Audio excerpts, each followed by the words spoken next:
The Mississippi Gulf and Alabama were hit harder than had been expected.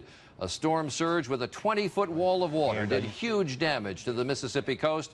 Winds gusted along the shoreline up to 145 miles per hour. The governor of Mississippi said that his greatest fear is that there are a lot of dead people out there. If people in Louisiana are saying it was bad, but it could have been worse, you won't hear that in Mississippi. Most of the Mississippi coast also lies below sea level, which made the wall of water that slammed ashore there all the more destructive. State authorities are going to be in rescue mode long into this night. This is the worst storm to hit Mississippi in over 35 years. ABC's David Curley is in Biloxi. David? Charlie, the full fury and power of Katrina was felt right here on the Mississippi Gulf Coast. The high winds gusting well over 100 miles an hour pounded this area all day and pushed 20 feet of water deep into the coastline. Quite the surge here. The flooding here in Biloxi and in Gulfport is serious and substantial. In fact, in Gulfport, it's reported that the floodwaters are 10 feet high, and the fire chief says that 75% of the buildings there sustained roof damage. While Katrina's winds ripped off the facade of a motel and down trees, it is the water that Mississippi residents will likely mention when they talk about this hurricane. Major roadways were swamped.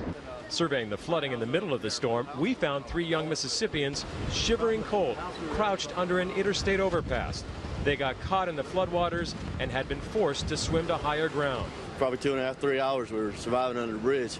We swam about probably a half mile and floated on ice chest to get there. I have a new respect for Mother Nature.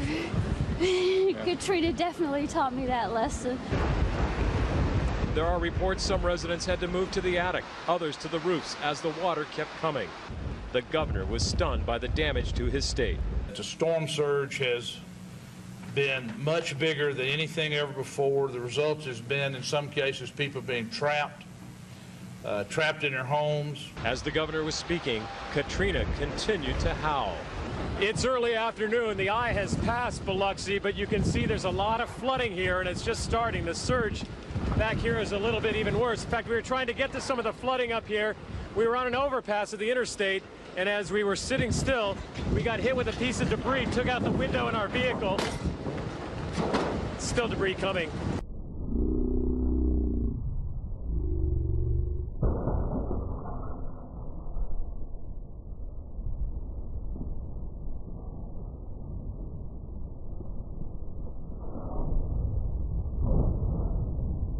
Those in evacuation centers and local hotels suffered the agony of not knowing what Katrina had done to their home. I'm really afraid to go out there to see what possibly is left or what's not there anymore.